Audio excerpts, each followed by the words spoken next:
Hey guys, so in this video, I thought that I would take the time to respond to a comment that was left recently on one of my videos.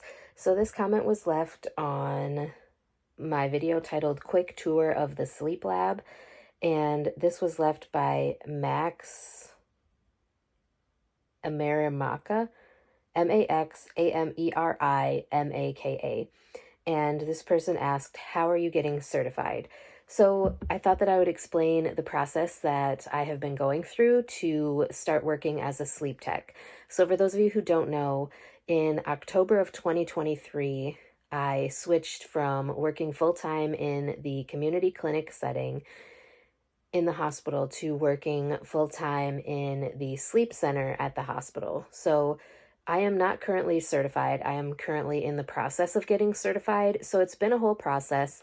Basically, how I started was I started training before I started any sort of education process. I started training on day shift, kind of learning the office procedures of the sleep center and scheduling patients and doing prior authorizations for procedures and things like that. So, I did that for like 10 weeks before I was even able to work any night shifts. Once I switched to night shift, I kind of just started training with another sleep tech on how to hook up patients, how to run studies on the computer, how to write tech notes, because as a sleep tech, we have to write tech notes as far as like how the study went, pertinent information that the sleep doctor needs to know in order to dictate and make recommendations moving forward for that patient's particular treatment, or if they need treatment and things like that. So there's pertinent information that we need to include in those. If you guys would like more information on that, I can definitely make another video to go more in depth about what type of information gets included when you are doing tech notes for a sleep study. But I did that for about a month. And then in February of 2024, I actually went to Memphis, Tennessee to a sleep school. So part of how I'm getting certified is through taking an A-STEP program, which is through the AASM. And basically what it is an introductory course to being a sleep tech. It gives you all of the basic information you need to know in order to do your job as a sleep tech. Obviously, I learn new things all the time because I'm still very new to sleep medicine and working as a sleep tech in general. I still have a lot to learn, and like I said, I learn something new all the time. Pretty much every day, I'm learning new things.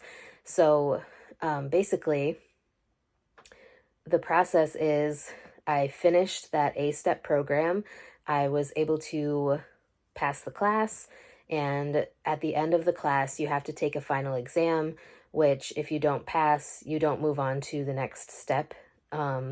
So basically, once I passed my final exam for A-STEP, then I went back to Michigan, obviously, from Tennessee, and now I'm in the process of doing A-STEP modules, which is basically like the same information that we went over in the introductory course, but it does go a little bit more in depth than the introductory course does. And in order to be able to take my certification exam, so to get certified as a CPSGT, which is a certified polysomnographic, I can never remember if it's technician or technologist.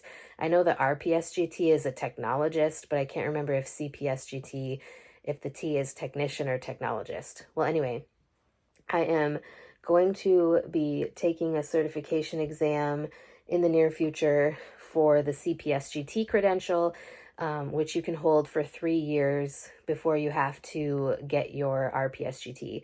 So within that 3-year period that you have the CPSGT credential, you have to take the registry exam, which is to become credentialed as an RPSGT, which again is the registered polysomnographic technologist. So I am in the process of finishing the A-STEP modules. So basically the A-STEP modules, there's 27 of them. I think I'm on module 18 of 27. And each one is like an interactive video module where like you watch a video They do have certain activities within the videos to kind of test your knowledge and make sure that you're paying attention to what's being said. And then at the end of every video, you also have a post test, and you have to pass that with a 70% or higher in order to move on to the next module. And like I said, there's 27 modules that you have to finish before you can actually even qualify to take the CPSGT exam. Along with the CPSGT exam, there are different pathways, but you also have to have a certain number of hours of experience. So basically, the introductory course to A-STEP allows you to work as a sleep tech trainee, they call it. At my job, they just call me a sleep tech, because at my hospital that I work at, we have 3 different positions for sleep techs.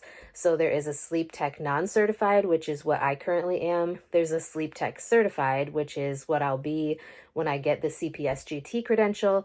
And then there is a registered polysomnographic tech, which is what the other sleep tech that I work with is currently credentialed as. So there's a whole process, and like I said, right now I'm working on getting that first certification, or first credential, which is the CPSGT.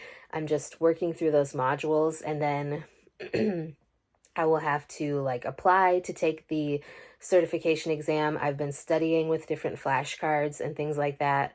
Like I said, I've already passed the introductory course, which is like an 80-hour course, which basically it was a week of, well, it was pre-course work, which was like, I think 6 or 7, maybe 8 modules that we had to go through. Then I did a week of a virtual course, and then I went and did 2 days of an in-person hands-on learning course, with the final exam in Memphis, Tennessee at Focus Sleep School. And then now I'm back at home doing the A-STEP modules virtually before I can apply to take the certification exam. So I will update you guys as I'm going through the process. I'm still just working on the modules, and hopefully soon I will be able to finish those. They're fairly quick to get through as long as you have time to focus. I definitely would not recommend doing the video modules like in an area that you're distracted, because you do need to pay attention in order to answer the questions correctly, and some of the information can be a bit confusing if you're not paying attention. So that is it. If you have any other questions about the process to becoming credentialed as a sleep tech, either CPSGT or RPSGT, let me know and I can make another video talking more in depth about it. And with that being said, that's all I have for this video. I hope you guys are having a wonderful day, and I will talk to you guys next time.